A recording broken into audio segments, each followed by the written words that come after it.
4-сентябрга карата күндүн маанилүү жаңылыктары, саламатсыздарбы?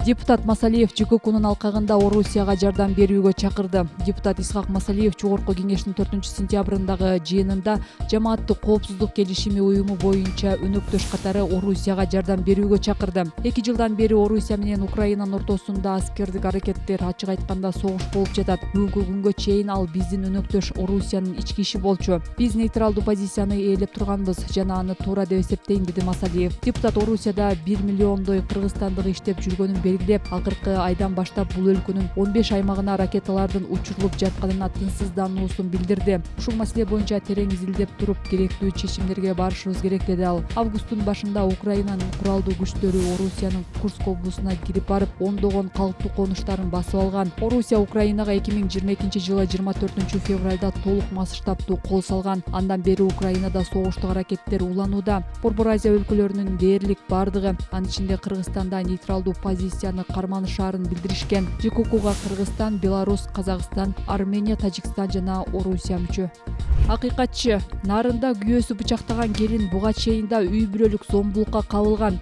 Акыйкатчынын Нарын облусу боюнча ыйгарым укуктуу өкүлү күйөөсү тарабынан бычакталып, оор абалда ооруканада жаткан келинден кабар алды. Акыйкатчы институтунун маалыматына ылайык, анын бетинде, мойнунда, көкүрөк клеткасында, курсагында жана эки далысында бычактан калган көптөгөн жаракаттар бар. Жабырлануучу күйөөсү кайра келиши мүмкүн экен деп коркуп жатат. Ошондой эле ал балдар үчүн сарсанаа болууда. Анын айтымында буга чейин күйөөсү ага бир нече жолу кол көтөргөн. 2024-жылы июлда кезектеги уруштан кийин ал 3 баласын алып үйдөн кетип калган. 31 августта күйөөсү мас абалында анын иштеген жерине барып, ага бычак менен кол салган деп билдиришти мекемеден. Бул ишке байланыштуу акыйкатчы Жамиля Жаманбаева укук коргоо органдарынын жетекчилерин аялдарды үй бүлөлүк зомбулуктан коргоо үчүн бардык зарыл чараларды көрүүгө чакырды. Зомбулуктун алдын алуу үчүн иштей турган механизмдерди кабыл алуу талап кылынат. Ошондой эле зомбулук курмандыктарынын аялдар менен балдардын коопсуздугун камсыз кылуу боюнча бардык аракеттерди көрүү маанилүү. Нарындагы үрөй учурган окуя кайталанбашы керек, деди ал.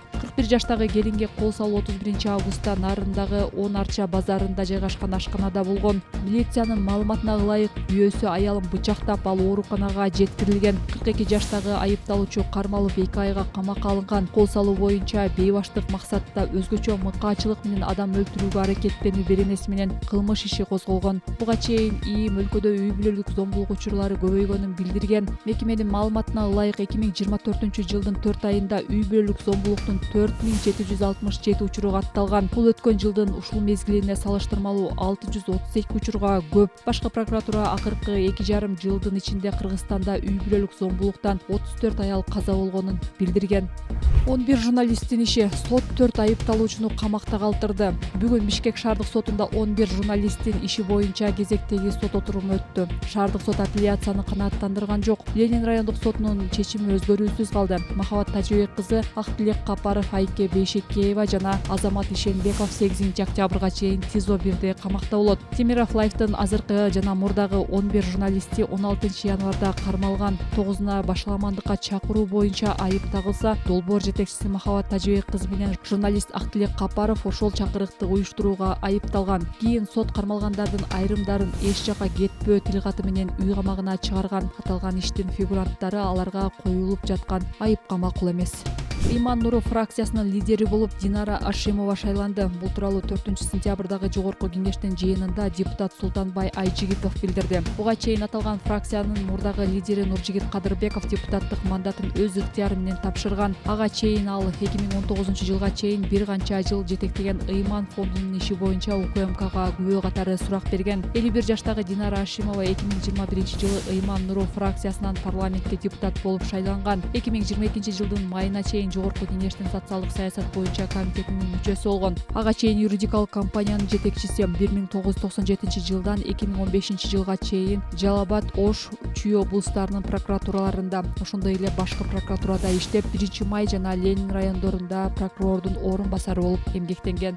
күрөш боюнча дүйнө чемпионатында Асан Жанышев алтын, Самаган Ормонов коло жеңди. Испаниянын Понтеведре шаарында өтүп жаткан 20 жашка чейинкилер арасындагы дүйнө чемпионатында кыргызстандык балбандар Асан Жанышев алтын, Самаган Ормонов коло медаль утту. Асан Жанышев 87 кг салмакта килемге чыгып, алгачкы беттештен баштап Грузия, Швеция жана Румыниядан келген спортчуларды жеңген. Финалда азербайжандык Жожу Самадовду 8-0 эсебинде мөөнөтүнөн мурда утуп, дүйнө чемпионат алды.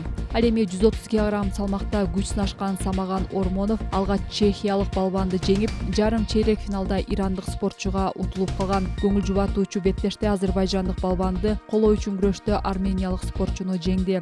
20 жашка чейинкилер арасындагы дүйнө чемпионаты 2-7 сентябрь күндөрү Испаниянын Понтеведре шаарында өтүүдө. Ага Кыргызстандан грек-рим күрөшү боюнча 10 спортчу, эркин күрөш боюнча 9, кыз келиндер күрөш боюнча 4 спортчу катышууда.